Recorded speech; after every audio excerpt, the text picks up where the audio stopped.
When I bought that car, it wasn't just a vehicle. It was a symbol of everything I had worked for. A decade of saving, skipping vacations, working double shifts. I didn't grow up with much, so buying that car, brand new, with my name on the title, felt like I'd finally made it. But I never imagined the person who would try to take it away from me wasn't a thief in the night or some scammer online.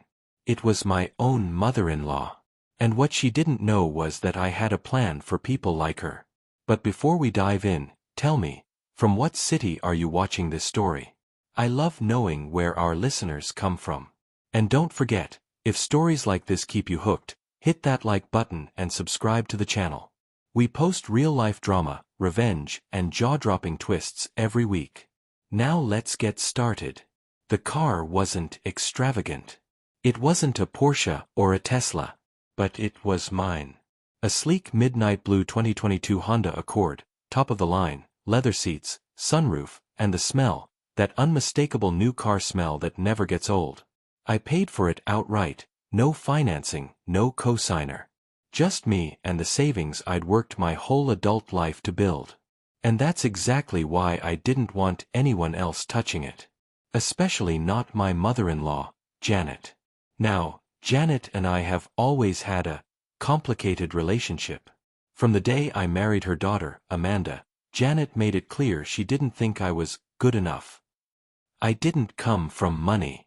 I didn't grow up in a gated community or go to some fancy college. But what I did have was drive. I built my business from the ground up. And when I proposed to Amanda, I thought Janet would at least pretend to be happy. She didn't.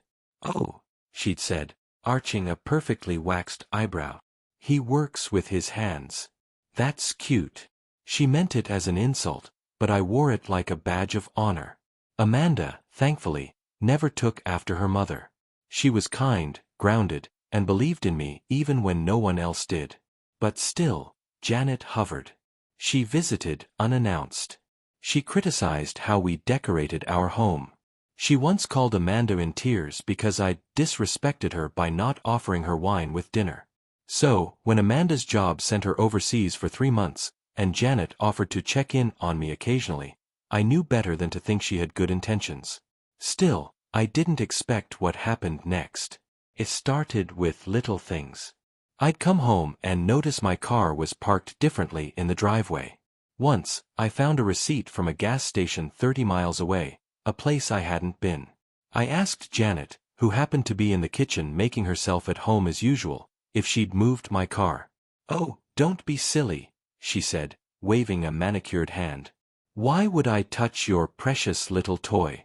I didn't push it." At the time, I still wanted to believe she wouldn't cross a serious line. But one Thursday morning, I walked out to the driveway and my car was gone. At first, I thought it had been towed.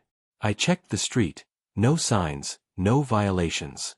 Then I thought maybe Amanda had asked someone to move it as a surprise, maybe to get it detailed or something. I texted her. She hadn't.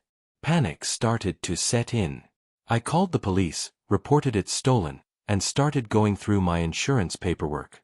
That's when I found a piece of paper folded neatly inside my glovebox copy of the title, a handwritten note with my name on it, and a signature that looked almost like mine. Except it wasn't mine. It was forged. Sloppily, but enough to fool someone who wasn't looking too closely.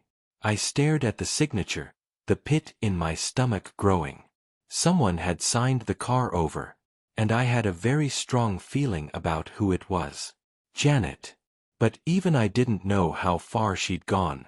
By the next afternoon, I had confirmation. I called the DMV and pretended to be following up on the title transfer.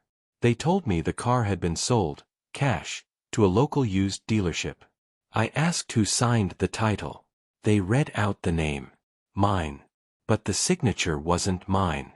I hung up, heart racing. Who sells someone else's car? Who forges their son-in-law's name, pockets the money, and acts like nothing happened? Janet did. But what she didn't know, and what made all the difference, was that I wasn't just some fool with a sentimental attachment to a car. I'd learned from previous experiences that trust can be fragile.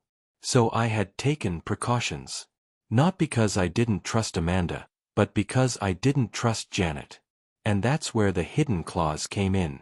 You see, I had set up a revocable living trust, something I did for tax purposes, but also for protection. The car wasn't just registered under my name. It was registered to my trust. And that trust had very specific instructions about what could, and could not, be transferred or sold without certain triggers being met. Triggers that hadn't been met. Janet thought she was walking away with a fat stack of cash. But when she went to deposit it at the bank, something happened. Something that would kick off a chain of events she couldn't undo. And that's where this story really begins. After I hung up with the DMV, I didn't wait. I grabbed my jacket, printed the trust document, and headed straight to the dealership. My hands were shaking the entire drive. Not because I was scared, but because I was furious. My mother-in-law had crossed a line I couldn't ignore. This wasn't just family drama. This was fraud. The dealership was small, tucked into a dusty lot off a service road. I pulled in and immediately spotted it. My car, parked right up front, shiny as ever, with a neon green, "Just in" sign hanging from the mirror. I almost laughed. Just in, they said. If only they knew. I walked inside and asked for the manager. He was a tall guy in his 40s, khakis and polo, the type who thought calling you buddy made him sound trustworthy. I introduced myself and said I needed to talk about the Accord out front. "Nice car," he said, flipping through a clipboard. "Low mileage. One owner. You thinking about buying?" I looked him in the eye. "No," I said. "I'm here because that's my car. And it was sold to you illegally." His smile faded fast. "What are you talking about?" I pulled out the paperwork. "This is a revocable living trust. I'm the trustee. The car is registered under the trust, not in my personal name. Whoever sold it to you didn't have the authority. The signature on the title was forged." He frowned and took the paper. "That's a serious accusation." "It's a serious crime," I said. "And unless you want to be part of a lawsuit, I suggest you tell me exactly who sold you the car and how much you paid for it." He shifted uncomfortably. "Look, we bought the car in good faith. Lady came in, had the title, ID, everything. Paid in cash." "Lady?" I asked. "Describe her." He hesitated. "Older, maybe late 50s. Blonde. Polished. Said she was selling it for her son who was overseas." Of course. That tracks. I gave him the full name, Janet Tucker. He flipped through a folder and nodded slowly. "That's her. You're saying she forged your name?" "She's my mother-in-law. And yes, she stole my car and forged my signature." He sighed. "I don't want trouble." "You've already got it," I said. "Unless you cooperate." He glanced outside. "I need to make a call." 5 minutes later, he returned and handed me the title paperwork. "You're lucky. We hadn't processed it yet. If the car had been sold to a third party, this would be a lot messier." I stared at him. "So what now?" "Well, technically, we have to return the car to the rightful owner. That's you. But I'm going to need an affidavit from your lawyer confirming everything you just told me." "I'll get it to you tomorrow. And one more thing," he added. "She left a phone number in case we had questions." He slid me a copy of the intake form. Right there, under the emergency contact field, was her number. I didn't call it. Not yet. The next day, I called my lawyer, explained everything, and had him draft the affidavit. He filed a police report for the forgery, and I delivered the document to the dealership by noon. By that evening, the Accord was back in my driveway. But the story was far from over. Janet didn't know I'd recovered the car. She didn't know I'd reported her. What she did know was that she had a check, one she hadn't yet deposited. So she marched into her bank the next morning, heels clicking like she owned the place. And then the system flagged her. The dealership's bank had frozen the transaction after receiving notice of possible fraud. The dealership owner had played it safe. He wasn't about to be caught holding the bag. Janet tried to act innocent. Claimed it was all a mistake. Said I'd given her permission, but that I must have forgotten. But the bank manager didn't buy it. They called me. I answered with a calmness I didn't know I had.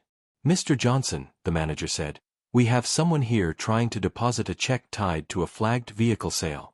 She claims to be your mother-in-law, Janet Tucker." "That's correct," I said. "She says you gave her permission."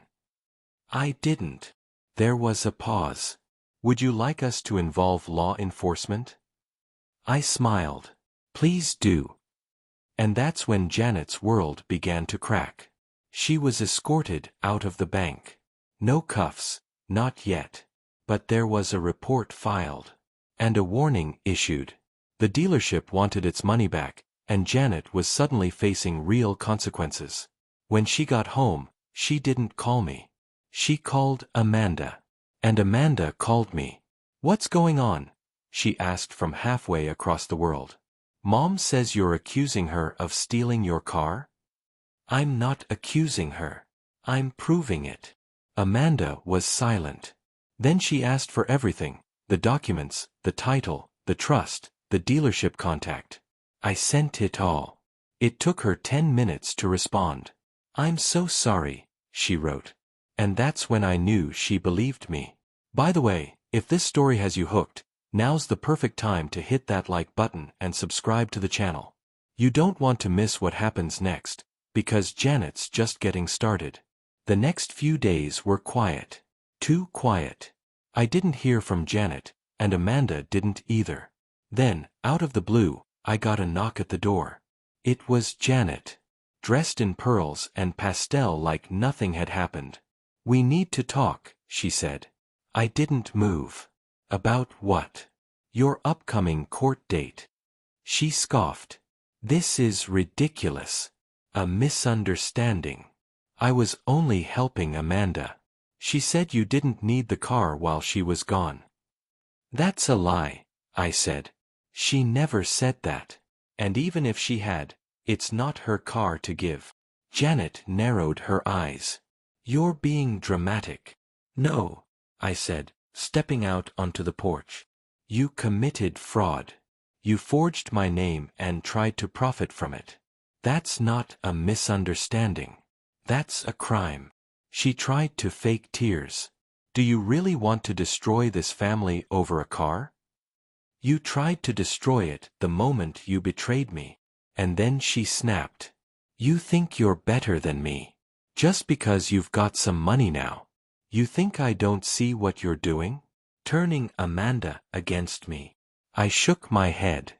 "You did that all on your own." She stormed off, muttering under her breath. But I knew something then. She wasn't finished. Janet never went down without a fight. And I had to be ready. Amanda came back 2 weeks early. I wasn't surprised. After I sent her the bank notice and legal paperwork, she said she couldn't stay abroad knowing her mother had done something like this. She needed to see things for herself. So when I picked her up at the airport, we barely spoke on the ride home. Her silence was heavy, not angry, just processing. When we got home, Amanda walked straight into the living room and dropped her suitcase. "Where is she?" she asked. "She hasn't shown her face since the last meltdown on the porch." Amanda sat down slowly. "She's denying everything to my face. She says it was just a mistake. That she thought she had the right. That you're twisting things." I sighed. "She forged a signature and sold a car that wasn't hers. That's not a mistake. That's criminal." "I know," she said, eyes fixed on the floor. "But she's still my mom. She can be your mom and still be dangerous." It was hard for Amanda. I could see it all over her face. Confusion, shame, disbelief. The kind of heartbreak that comes from realizing the person who raised you is capable of betrayal. "I want to talk to her," she finally said. I nodded. "Then let's do it together." We called Janet and invited her over. She showed up wearing sunglasses and acting like she was the victim in all this. "You've both blown this way out of proportion," she said as soon as she sat down. "You're making me out to be some kind of criminal." "You forged my husband's name and sold his car, Mom," Amanda said sharply. "You are a criminal." Janet's expression froze. "I just didn't think it was a big deal. You said he wouldn't need it while you were gone." Amanda stood. "I never said that. And you know it." Janet's voice cracked. "So what? You're choosing him over me?" "I'm choosing the truth over a lie. You committed fraud. That's not love. That's selfish." Then I added calmly, "And if you don't take responsibility, we're done. No more access to our house. No more pretending like nothing happened." Janet stood, insulted. "Fine. If you want to throw me away like garbage, go ahead." And she walked out. Amanda broke down the moment the door closed. But I didn't try to comfort her with lies. I just held her while she cried and told her the truth. Sometimes the people we love let us down. But it's what we do after that which defines us. I thought the worst was over. The car was back, Janet was out of the picture, for now, and Amanda and I were moving forward. But then, a letter arrived. It looked official. A seal from the county. Inside was a notice. My business was under investigation. Someone had filed an anonymous complaint claiming I was operating without proper licensing and doing illegal labor. I knew immediately who it was. Janet. She'd always hated that I was self-made. That I didn't come from old money. That I built my business, home remodeling and repair, from scratch. I had every license, every permit, every inspection filed and documented. But the complaint was serious enough that I had to spend hours with lawyers gathering paperwork and preparing for a surprise audit. Amanda was livid. "She's trying to destroy your name now." "She's trying to get even," I said. "She lost control, and now she wants to punish us for standing up to her." What do? We prove her wrong again. And this time, legally. We went through everything. Receipts. Licenses. Subcontractor agreements. My business was airtight. But it still drained us. The investigation took 3 weeks to close. 3 weeks of stress, missed clients, and wasted time. At the end, the inspector gave me a formal apology. "You're clean," he said. "In fact, one of the most organized small businesses we've reviewed this year." But that wasn't the point. The damage was done. Not to my reputation, but to the last shred of civility between me and Janet. "She tried to ruin your life," Amanda said one night, staring blankly at the kitchen table. "That's not just petty. That's evil." I didn't disagree. But Janet wasn't finished. She was just getting warmed up. A week after the audit closed, something strange happened. I got home from a client job around 6 in the evening and noticed a black SUV idling down the street. Nothing unusual, except it had been parked there the last 3 nights. Same spot. Same tinted windows. Then one night, the SUV pulled up directly in front of my house. 2 men got out. They weren't in uniforms, but they had that federal energy. Suits, badges, and a no-nonsense look.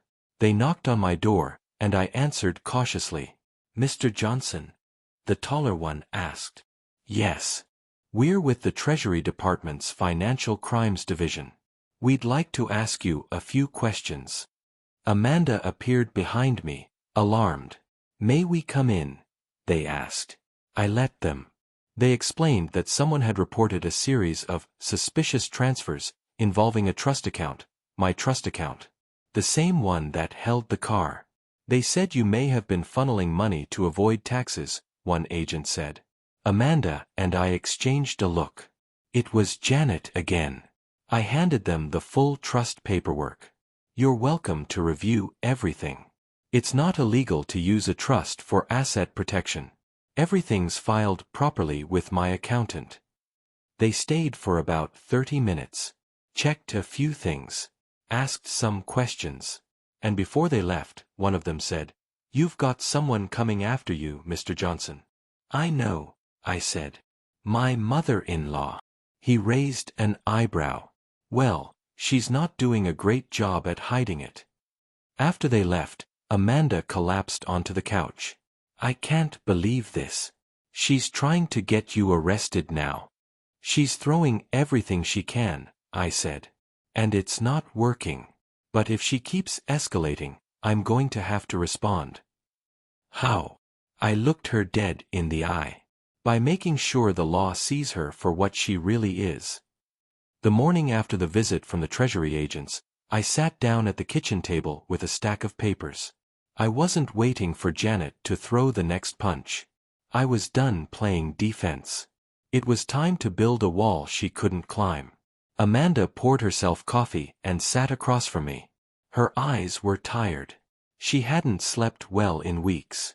"What are you doing?" she asked.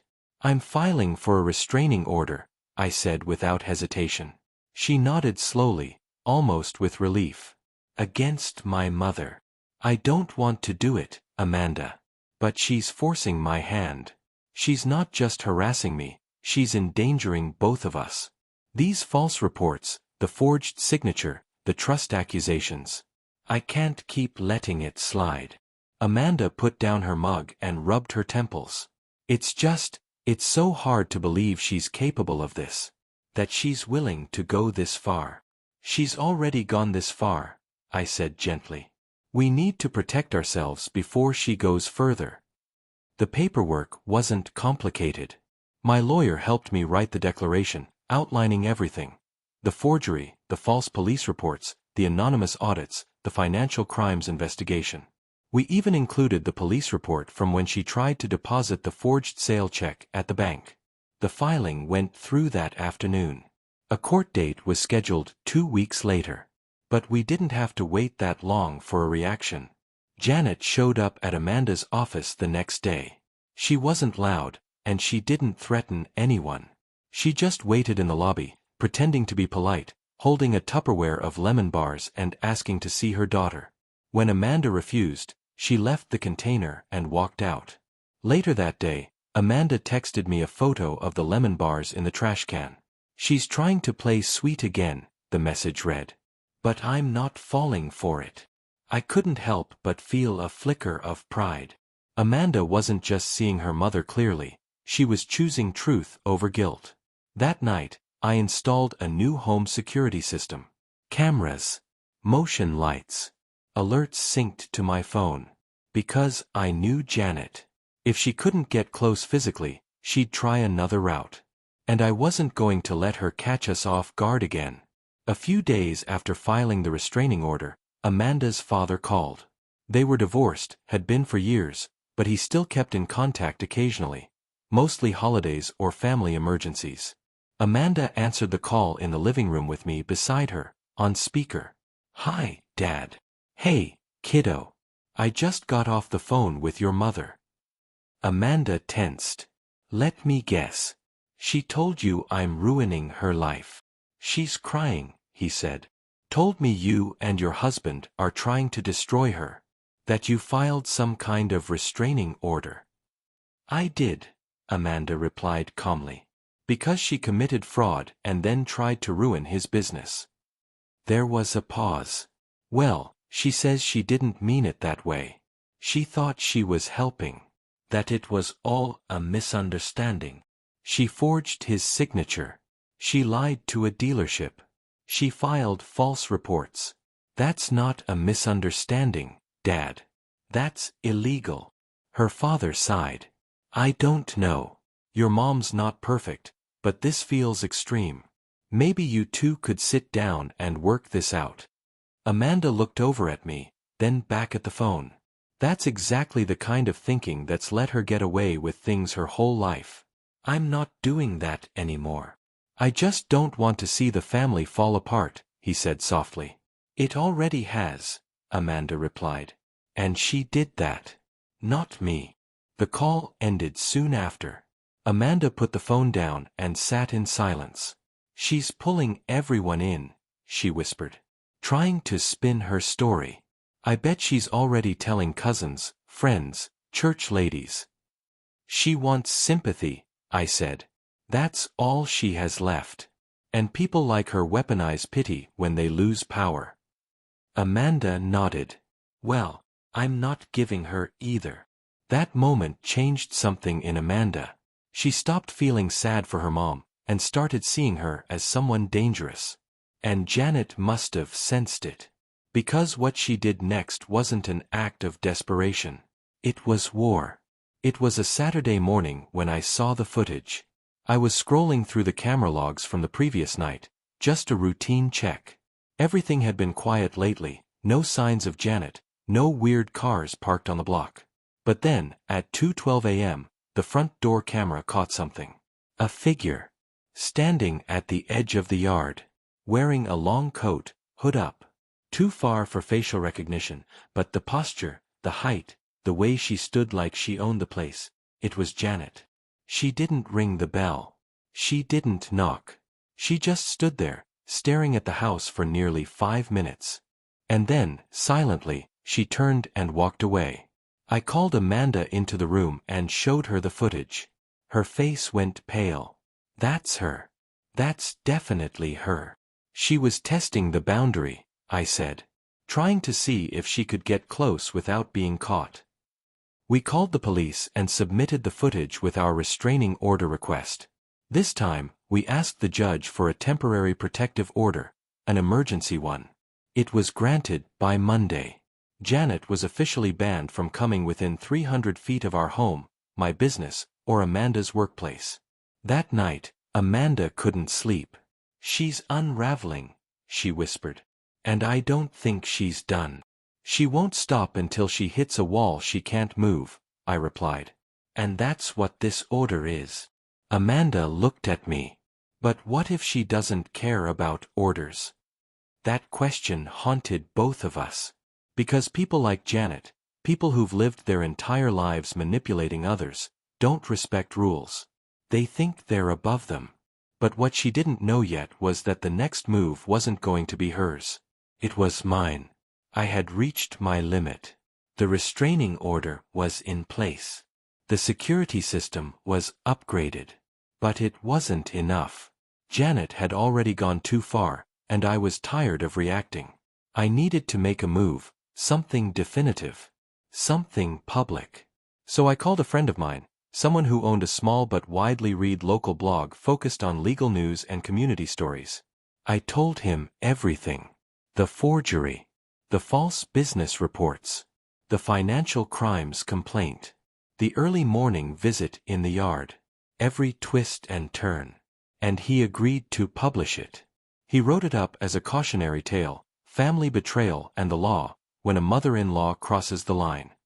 He kept names out, but the details were accurate. And in our small town, people connected the dots fast. Within 2 days, it was everywhere. People shared the article like wildfire. Some were outraged on my behalf. Others gossiped about the crazy mother-in-law, and the guy who fought back with a trust. I didn't care about the whispers, I cared about the truth getting out. Because once the truth is public, it becomes harder for the liar to control the narrative. Amanda, at first, was hesitant. Isn't this just escalating things? It's drawing a line, I told her. She thrives in the shadows. She twists facts, manipulates people. But now the spotlight is on. She can't rewrite this. Amanda sat down, looking out the window. You're right, she whispered. She's already been telling lies about us to everyone else. At least now people will hear both sides. The fallout was immediate. A distant cousin texted Amanda, "Just read the article." I had no idea. She always made it sound like you were the problem. An old church friend of Janet's messaged her, "I don't know what's true anymore, but I hope you didn't really do what that article says." And then came the phone call. Blocked number. I answered anyway. Janet's voice was icy. "You made me look like a criminal," she said.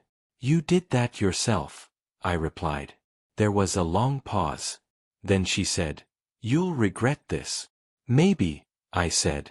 But if you're watching this story and believe people like her should be held accountable, take a second to like this video and subscribe to the channel. These stories matter, and you don't want to miss what happens next. Then I hung up. I knew Janet wasn't done. But neither was I. The court date arrived. I wore a suit and brought every piece of documentation I had. Amanda stood beside me, her spine straight, her jaw clenched. We were ready. Janet showed up late, of course. Wearing gray, minimal makeup, and a scarf like she was auditioning for sympathy. She had a lawyer, paid for, no doubt, with the money she managed to hide from years of manipulating people. But she looked different that day. Smaller. Less in control. For the first time, she didn't walk in like she owned the room. The judge was straightforward. Today we'll hear evidence concerning the restraining order requested by Mr. and Mrs. Johnson against Ms. Janet Tucker. Her lawyer opened with the usual routine. Claimed Janet was a loving grandmother, had no criminal record, and was misunderstood. Claimed the car issue had been a family disagreement blown out of proportion. Claimed the audits and government reports were all coincidences. But when it was our turn, I handed over the trust documents, the forged title, the dealership statement, the security footage, the bank report, the police call log, and a copy of the article. The courtroom was silent. Amanda spoke last. With a shaky but strong voice, she said, "This isn't about a car. It's about control. My mother has spent her life using guilt, money, and lies to manipulate people. But now she's trying to destroy the life I've built with my husband. And I won't let her." When we sat down, Janet looked like she was made of stone. She didn't speak once. The judge called a recess, then returned with a decision. The restraining order is hereby extended for 12 months, with a permanent record of the previous violations. Ms. Tucker is to maintain a minimum distance of 300 feet and is not to contact the plaintiffs through any direct or indirect means. Any breach of this order will be considered a criminal offense. I exhaled. Amanda squeezed my hand. We didn't cheer. We didn't smile. We just nodded, collected our papers, and left the courthouse in silence. But something changed that day. Janet had lost her last shield. And now she was exposed. 3 days after court, I was finishing a job site walkthrough when a man in his 60s approached me outside the property. He wore jeans and a blue button-down, rough hands like mine, and an expression that made me pause. "You Johnson?" he asked. "Yes." He nodded. "Name's Henry. I know Janet." I stiffened. "I'm not here to cause trouble," he added quickly. "I'm her brother." That caught me off guard. She told me I shouldn't get involved. But after seeing the article, I decided to reach out. Because I think you need to know something. I stepped closer, cautious. "I'm listening." He took a breath. "Janet's been like this since we were kids. Controlling. Vindictive. My father used to call her the quiet storm. My mother walked on eggshells around her until the day she died." "I'm sorry to hear that," I said. Henry shrugged. "I left home at 18 to get away from it. We barely talk. But I figured I should warn you, she doesn't let go easily. If she thinks you humiliated her, she'll keep pushing until she breaks something." "I'm not surprised," I said. "But thank you." He reached into his pocket and handed me something. A folded photograph. It showed a much younger Janet in front of a car. Not my car, but one she apparently sold without her first husband's permission. "She's done this before," he said. "I thought you might need proof." I nodded, still processing the moment. Henry started walking away, then turned back. "One more thing. You're not the first to fight back. But you might be the first to actually win." That night, I showed the photo to Amanda. She stared at it for a long time. "She's been doing this her whole life," she said. "And nobody ever stopped her." I nodded. "Until now." 2 weeks passed after the court hearing, and for a moment, it almost felt like peace had returned. No strange cars. No anonymous calls. No surprise visits. Amanda and I settled back into our routine: slow mornings, client meetings, late dinners. It was a fragile calm, but we held on to it. Then, one Friday afternoon, I got a call from my bank. "Mr. Johnson, this is Carrie from Client Services. We just wanted to verify a few transactions from your business account." "Sure," I said, leaning back in my chair. "Go ahead." She listed 3 charges. All were small but unusual. One to a printing company I'd never used. Another to a phone number with no vendor name. The third was a down payment to a legal services firm in another state. "I didn't authorize any of those," I said. Carrie paused. "That's what we figured. The charges came from a mobile login in Clearwater." Clearwater. Janet's last known residence. My stomach dropped. "Please freeze the account immediately," I said. "And I need a fraud report started." As soon as I hung up, I pulled up the app and reviewed every transaction. Then I checked my trust account. That's when I saw it. Someone had attempted to access it just 2 days earlier. They didn't get in. The system flagged the attempt and locked the account, but the attempt alone was enough to make me furious. Janet hadn't just broken legal boundaries, she was still trying to mess with our finances, our business, our future. I called Amanda and told her what happened. She didn't even sound surprised. "She's desperate. She's looking for cracks in the armor." "She's not going to find any," I said. "Still," Amanda added, "maybe it's time we change banks. Change everything. Burn it all down and rebuild." It sounded extreme, but I knew what she meant. We were tired of defending ourselves against someone who didn't understand the meaning of stop. So that weekend, we met with a financial advisor. We moved our business account. We changed trust custodians. We removed every old password and started over from scratch. Janet didn't just lose access to our lives. She lost the map entirely. One of Amanda's oldest friends was getting married, and the invitation came with an unexpected complication. The wedding was in town. And Janet had also been invited. Amanda stared at the invitation for 10 minutes before saying anything. Then she placed it on the table and said, "I'm not going." I raised an eyebrow. "Why not? You've known Lisa since college. She invited my mom. If we both show up, it's going to be a mess." "I understand," I said gently. "But if you don't go, she wins. Again." Amanda sighed. "I don't want to turn someone's wedding into a scene. You know how she is." I did know. Janet had no sense of occasion, no shame about causing public embarrassment. But I also knew Amanda needed this. She needed to be around people who saw her as something other than her mother's daughter. So I made a suggestion. "Why don't we call Lisa? Explain the situation. See if there's a way to attend without overlap." Amanda thought about it, then agreed. Lisa, thankfully, was understanding. "I had no idea things were that bad," she said. "Look, if you come to the rehearsal dinner instead, you'll still be a part of it. Your mom's not invited to that. She barely RSVP'd to the actual wedding." Amanda smiled for the first time in days. "Thank you." The rehearsal dinner was held at a quiet winery just outside town. It was simple, elegant, and filled with laughter. Amanda caught up with old friends, sipped wine, and for a few hours, forgot about the chaos Janet had caused. But the next morning, our phones blew up. Janet had shown up to the wedding 3 hours early. She wasn't just attending, she was demanding to speak. To give a speech. Lisa's fiancé refused. Janet made a scene, shouting that she was being silenced, that her daughter was brainwashed by a man who made her hate her own blood. Eventually, she was asked to leave by security. She didn't go quietly. Lisa called Amanda afterward. "I'm so sorry. If I had known." "It's okay," Amanda said. "You don't have to apologize for her." That night, Amanda stood in front of the mirror and said something I'll never forget. I always thought I'd be the one to change her.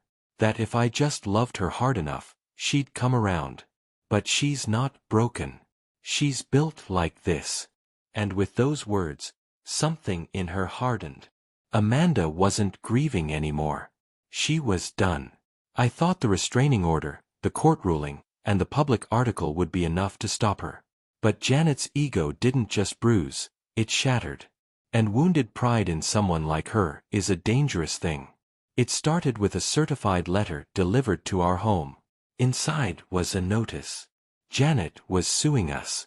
The letter claimed emotional distress, character defamation, and unlawful use of private family matters for public gain. Amanda read it aloud in disbelief. "She's suing us? After everything she did?" "She's trying to flip the story," I said. "Play the victim." The lawsuit was poorly constructed.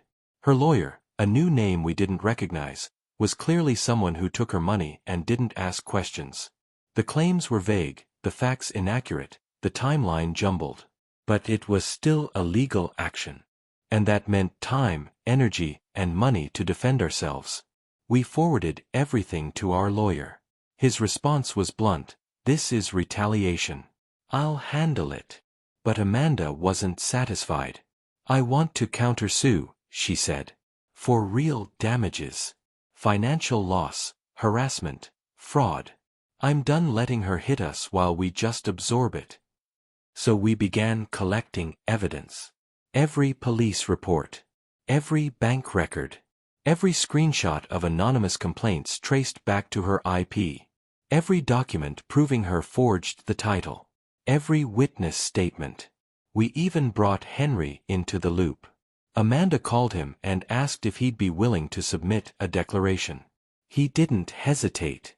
"Absolutely." The lawyer built our case with precision. "This won't just shut her down," he told us. "It'll bury her in legal consequences she's been dodging her whole life." Amanda's eyes lit up with something I hadn't seen in a while. Relief. Not because we were attacking, but because we were finally defending ourselves with power. "She chose this," Amanda said one night. "Every step of the way, she had the chance to stop, to apologize, to be a mother. And she chose war." I nodded. "Then we'll finish it." The day of the first court hearing for Janet's lawsuit arrived under gray skies, fitting for what felt like a storm about to break. Amanda and I walked through the courthouse entrance with a folder full of evidence and a lawyer who looked more excited than nervous. Janet was already inside when we arrived. She sat at the far end of the courtroom, hair pinned tightly back, clutching a leather notebook like it held her dignity. Her new attorney sat beside her, young, overly confident, and clearly inexperienced. Amanda leaned toward me. "This guy looks like he still has student loans." Our attorney, Ms. Park, was the opposite. Calm, methodical, and razor-sharp. She had prepped us for every scenario, every possible jab or deflection. But nothing could have prepared us for what Janet tried to pull. The judge opened with a request for opening statements. Janet's attorney launched into a dramatic retelling of events, painting Janet as a devoted mother and grandmother who had been smeared publicly by a calculated vendetta. He claimed our story had damaged her emotional health, that the article had led to social alienation, and that Amanda had abandoned her own bloodline out of manipulation. The words hung in the courtroom like smoke, thick, suffocating, and dishonest. When it was our turn, Ms. Park stood with quiet authority. "Your Honor, we will demonstrate that not only are the plaintiff's claims unfounded and dishonest, but they also serve as retaliation for prior legal action taken against her for verifiable criminal conduct. We will present documentation, recordings, sworn statements, and financial records to prove the plaintiff committed fraud, identity theft, and engaged in a coordinated pattern of harassment." The judge nodded. "Proceed." That single word sent a ripple through the courtroom. Because this wasn't just a defense anymore. It was the beginning of our own attack. By the second day of hearings, Janet's case was already unraveling.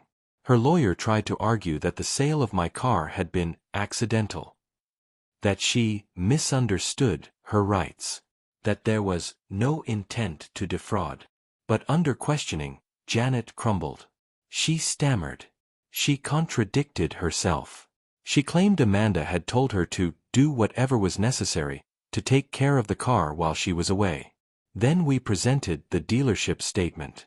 The manager, who we had subpoenaed, testified clearly. She brought the title, said she had full authority, signed on the spot. No mention of anyone else. Then came the security footage. We showed the video of Janet standing silently in our yard at 2:12 a.m., despite an active restraining order.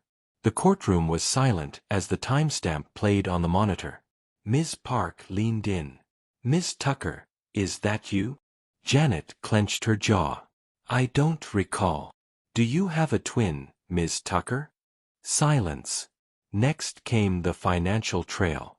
Ms. Park walked the court through Janet's attempt to access our trust account, the frozen transactions, and the IP logs traced directly to her address in Clearwater. Coincidence? Ms. Park asked, eyebrow raised. Janet didn't answer. Then, Amanda took the stand. She didn't cry. She didn't scream. She simply told the truth. "I loved my mother," she said. "But she used that love to manipulate and control. When that stopped working, she tried to destroy the man I built my life with. And when that failed, she weaponized lies." It was quiet for a long moment after Amanda stepped down. Even Janet looked shaken. The judge called for a recess. Outside in the hall, Ms. Park turned to us and said, "We've got her." Amanda stared at the courtroom doors. "I don't want revenge," she said softly. "I want peace." "You'll have it," Ms. Park promised. "Once the system finishes what you started." 2 days after court recessed, we received an unexpected call from Janet's lawyer. "She wants to settle," Ms. Park said with a satisfied smirk. Amanda and I exchanged a look. "Settle? As in drop the lawsuit?" "Exactly. She's offering to withdraw the claim for emotional damages and agree to a mutual non-disparagement agreement." I raised an eyebrow. "And what does she want in return?" "She wants you to drop the countersuit." Amanda laughed bitterly. "She's finally scared." "She should be," Ms. Park replied. "Our evidence is airtight. But it's your call." We sat in silence for a long time after she left. Amanda was the first to speak. "I don't want to keep fighting her forever. But I also don't want to let her walk away like this never happened." "She doesn't deserve silence," I said. "She deserves accountability." Amanda nodded. "Then we keep going." That evening, we declined the offer. Janet's attorney responded with a 2-line email. Client disappointed. "Will proceed to trial." But it didn't rattle us. We were prepared. Still, Janet didn't go down quietly. 3 days later, Amanda received an email from a private address. No subject line. Just 2 lines of text. "You chose the wrong side. Blood is blood." We reported it to our lawyer, and she filed a motion for harassment. The judge responded by adding a clause to the restraining order: no electronic contact of any kind. Janet was cornered. And cornered animals often make reckless moves. We didn't know what she'd try next. But we weren't scared anymore. We were ready.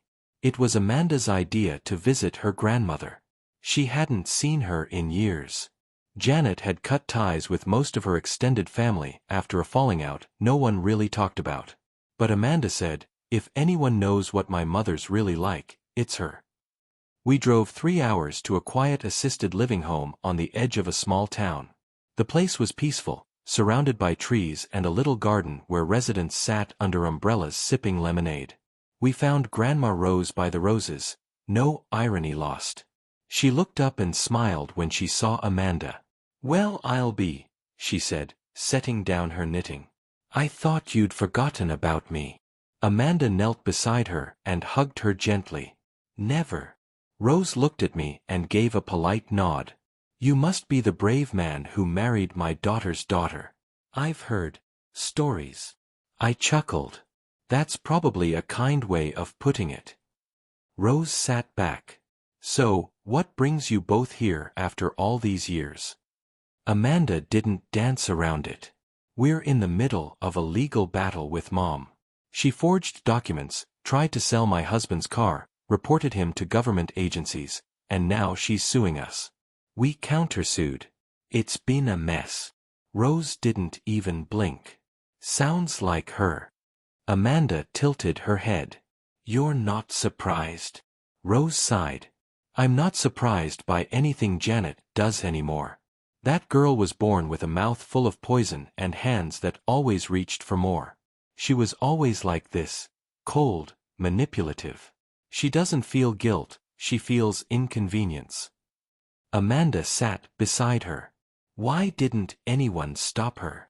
I tried. But your grandfather spoiled her rotten. Told me I was imagining things.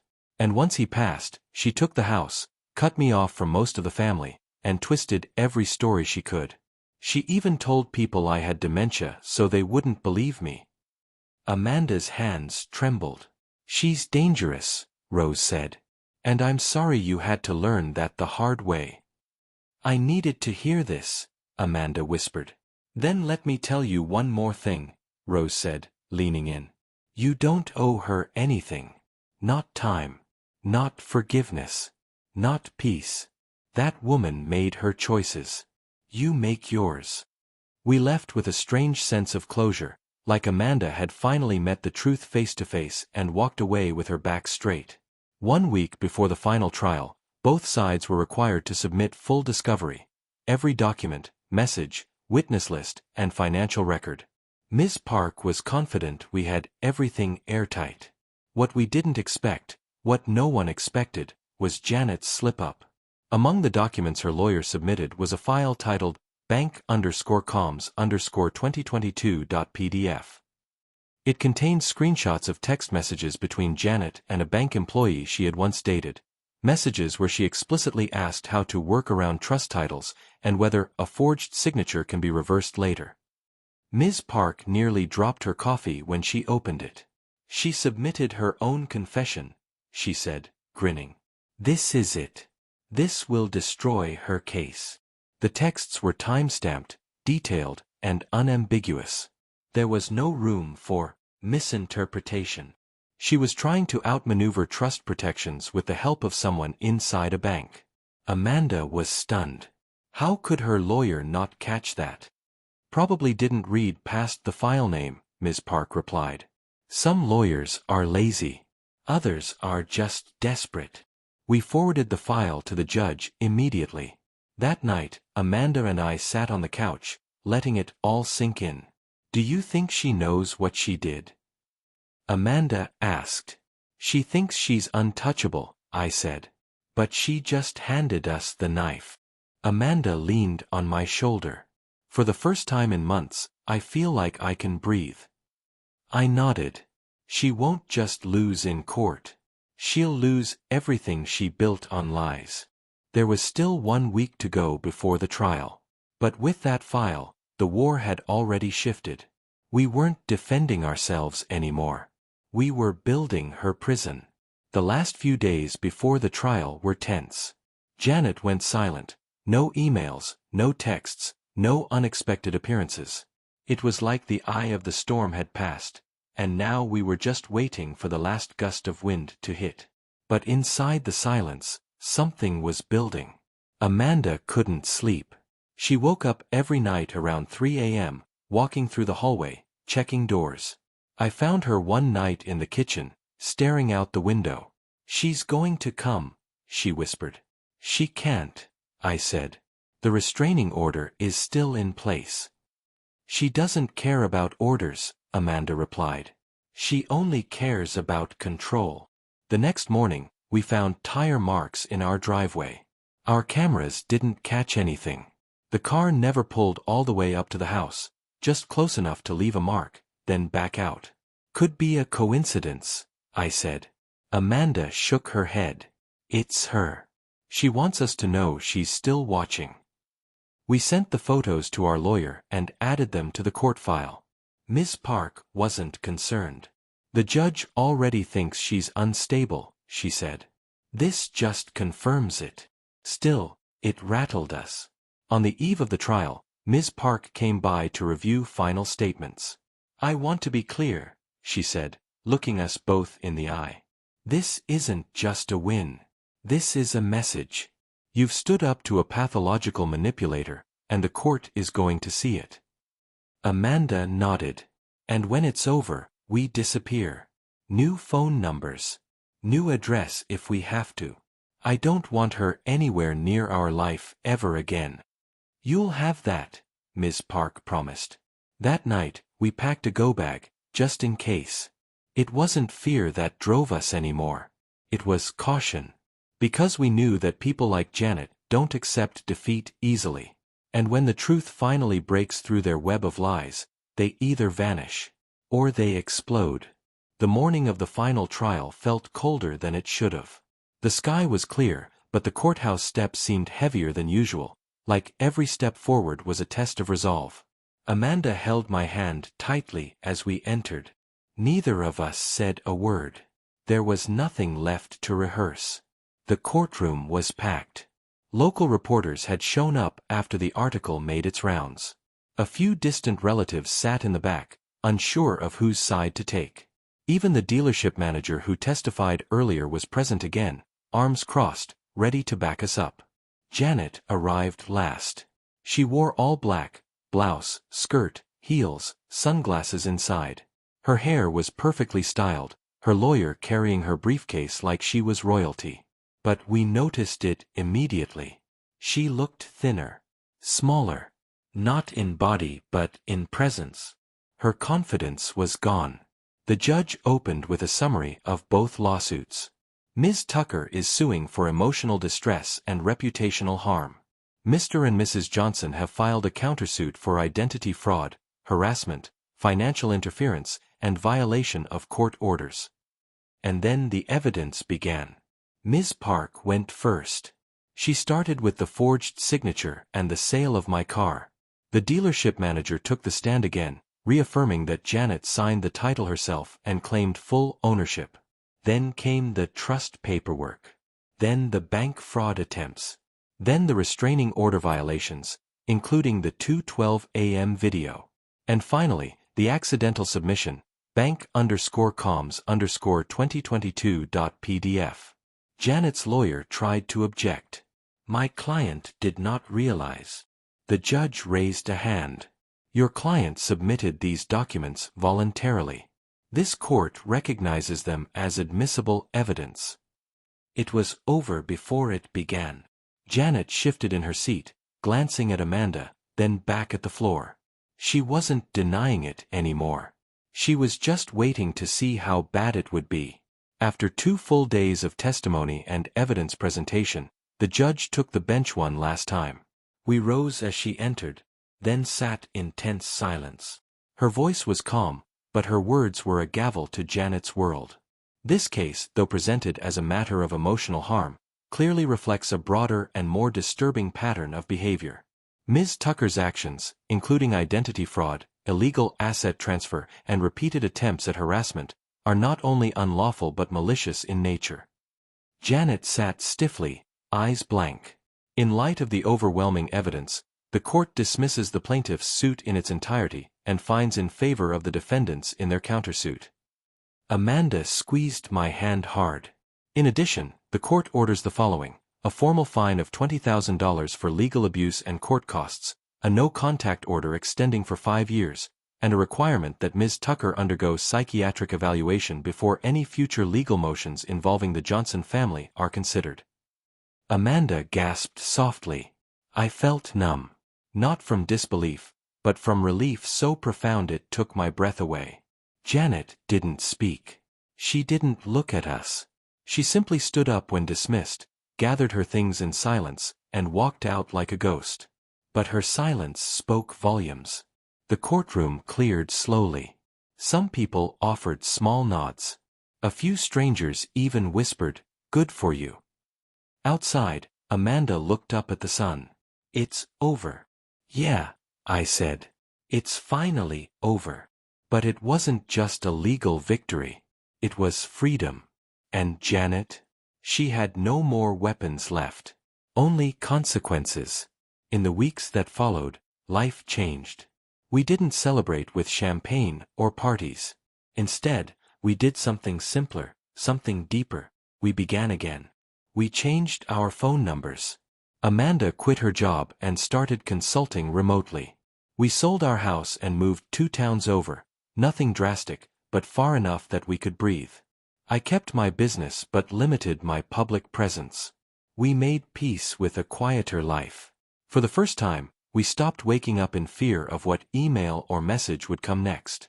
Janet, we later learned, tried to appeal, but the judge denied the motion outright. Her court fines had to be paid. Her restraining order became part of a permanent record.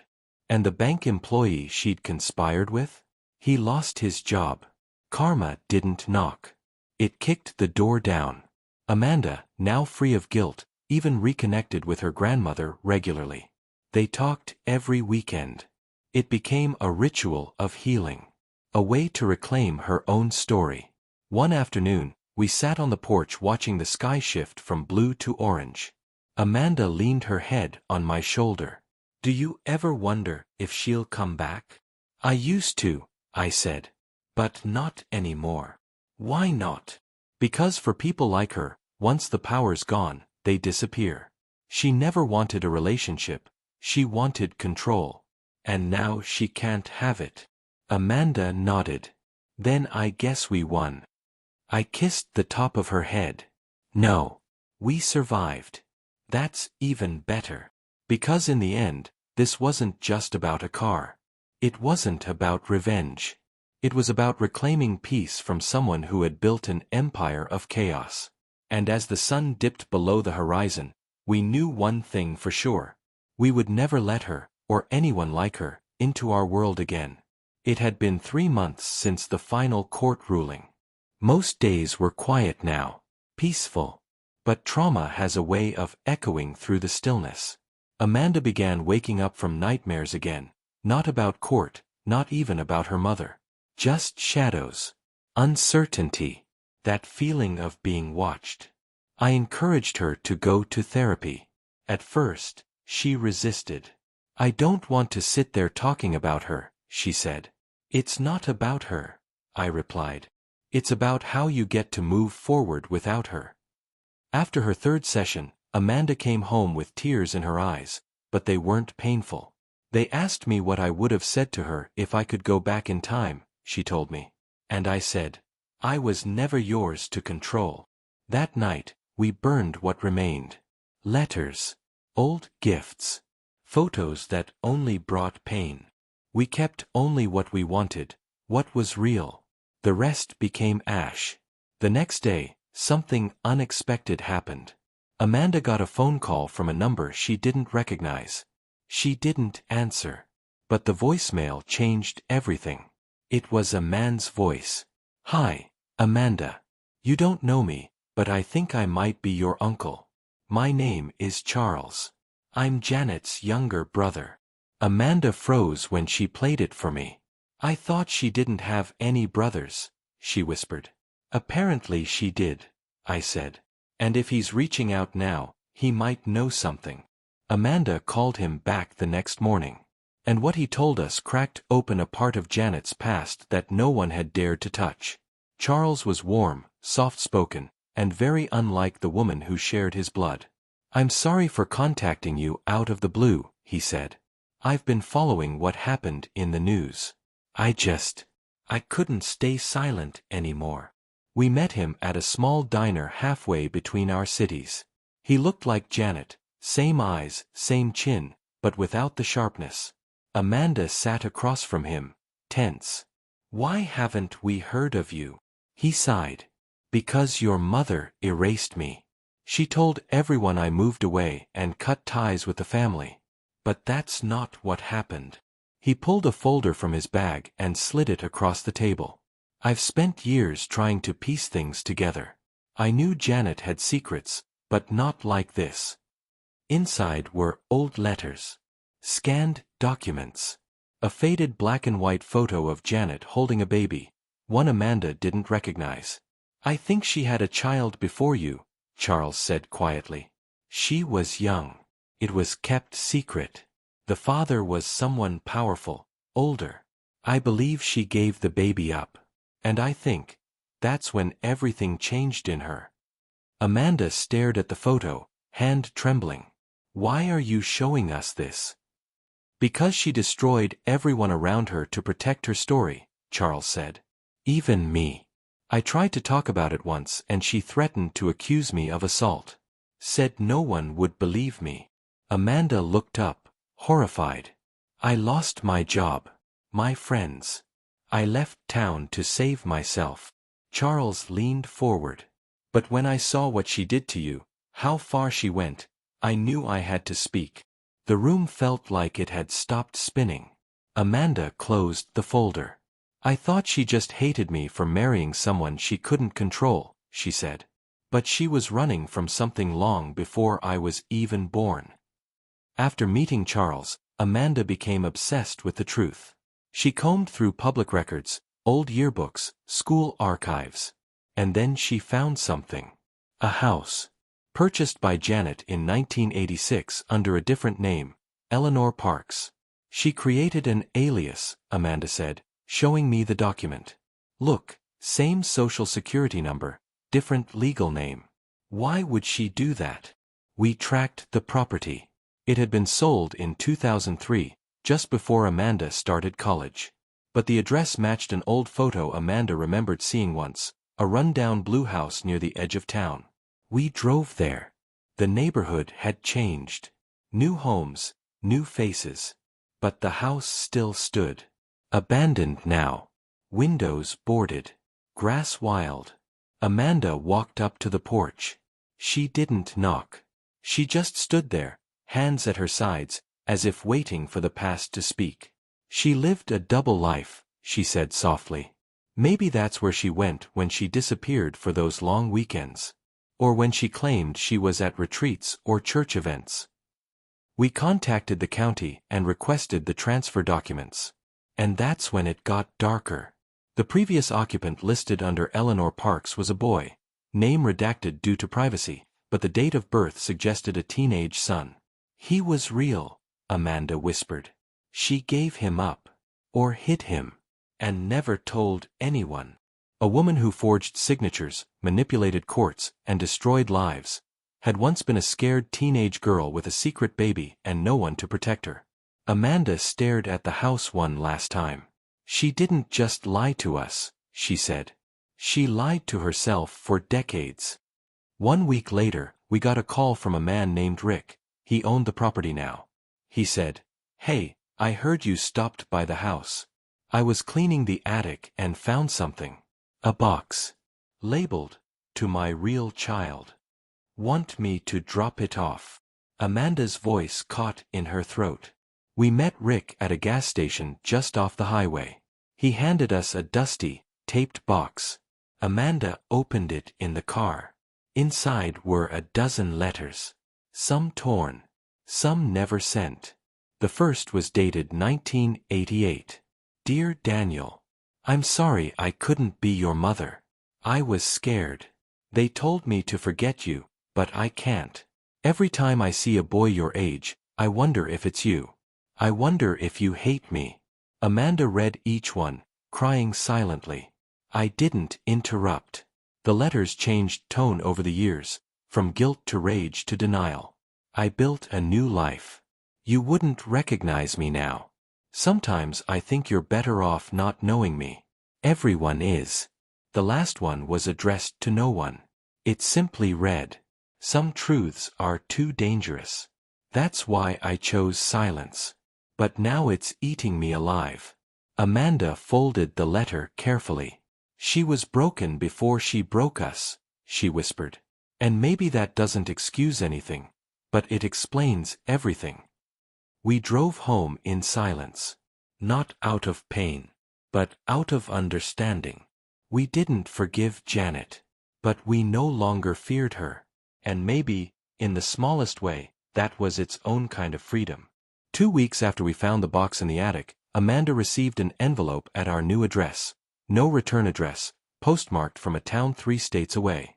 Inside was a letter written in neat, masculine handwriting. My name is Daniel.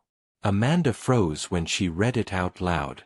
I don't know who you are exactly, but someone named Charles gave me your number and said you were looking for me. I didn't call. I didn't know if I could. But after reading your mother's letters, I felt I had to write. He described growing up in foster care. No adoption. No contact with Janet. Just rumors. Whispers. And eventually, silence. He had changed his last name at 18, moved west, built a quiet life in construction. Never married, no kids. Then came the part that stopped Amanda cold. I always thought I was the broken one. That maybe something was wrong with me. But now I see, she was running from something inside herself. Amanda cried for hours after that letter.